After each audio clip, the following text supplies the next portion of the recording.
Thank you so much, Minnesota Brass Works, for the beautiful musical selection. It is now my pleasure to introduce our keynote speaker, George Lancaster, 2nd Lieutenant, United States Marine Corps, retired. He was awarded the Bronze Star, Navy Commendation Medal, and Purple Heart. His Bronze Star citation states, "The President of the United States takes pleasure in presenting the Bronze Star Medal to 2nd Lieutenant George Alfred Lancaster, United States Marine Corps Reserve, for service as set forth in the following. For heroic achievement in connection with operations against insurgent communist Viet Cong forces while serving as an artillery forward observer attached to Company M, 3rd Battalion, 7th Marine in Republic of Vietnam. On 25 December 1965, 2nd Lieutenant Lancaster was positioned with the 3rd Squad of the 1st Platoon, which was ambushed while attempting to outflank and envelop an enemy element, which had taken the 1st and 2nd Squads under fire during a combat patrol. Pinned down by heavy machine gun fire, the squad immediately sustained 3 casualties, one of which was critically wounded. Seeing that the corpsman and another Marine were having difficulty in moving the casualty to a protected area, 2nd Lieutenant Lancaster, without hesitation, courageously moved from a protected area through a hail of bullets to their assistance. As they were evacuating the wounded man, the Marine helping him was wounded in the head. 2nd Lieutenant Lancaster left the Marine he was carrying and, with the help of the corpsman, moved the newly wounded man to a protected area for treatment. Leaving the corpsman, he again boldly moved through the devastating fire and evacuated the remaining casualty. 2nd Lieutenant Lancaster's initiative and courageous actions throughout were in keeping with the highest traditions of the Marine Corps and the United States Naval Service. 2nd Lieutenant Lancaster is authorized to wear the Combat V. For the President, V.H. Krulak, Lieutenant General, U.S. Marine Corps Commanding. Please join me in welcoming a true war hero, 2nd Lieutenant George Lancaster.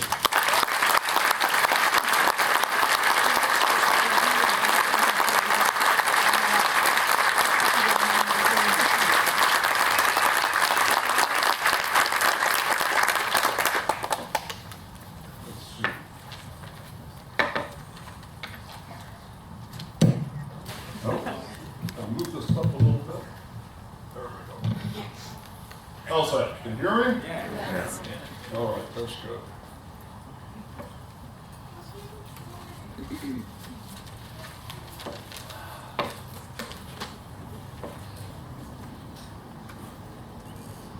Oh my, beautiful day.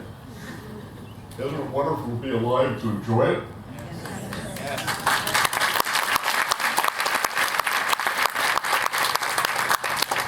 Thank you all for being here. Your presence honors and respects all those who've gone before us. We've been gathering at cemeteries like this to remember loved ones for a long time now.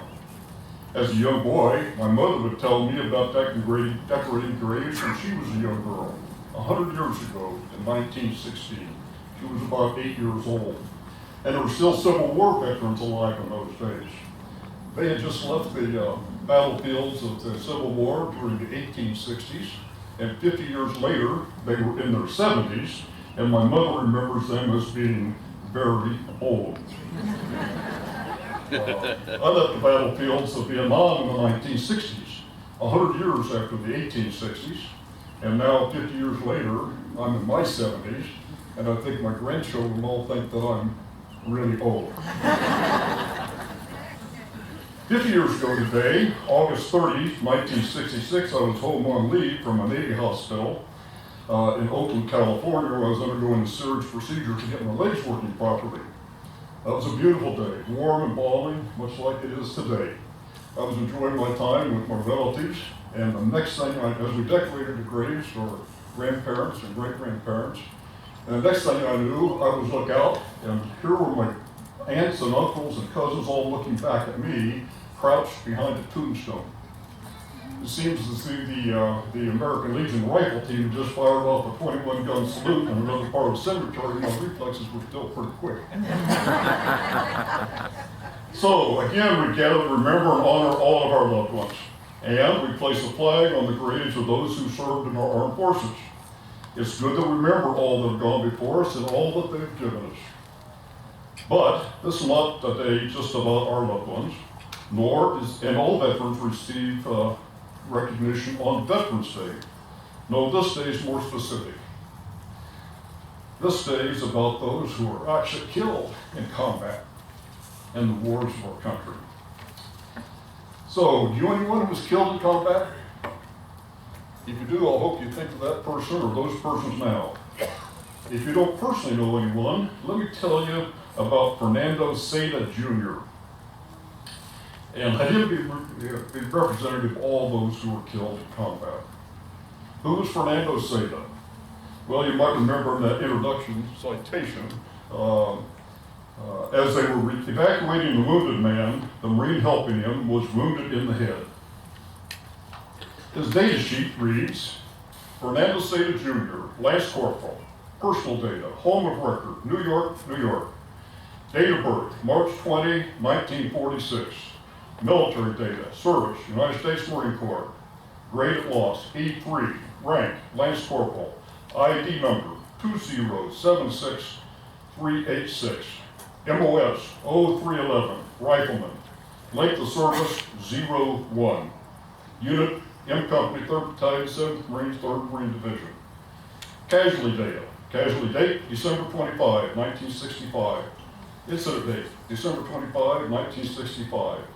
Age at loss, 19. Location, Quang Tien Province, South Vietnam. Remains, body recovered. Casualty type, hostile, died en route. Casualty reason, ground fire. What day was that? Christmas. It was Christmas Day, 1965.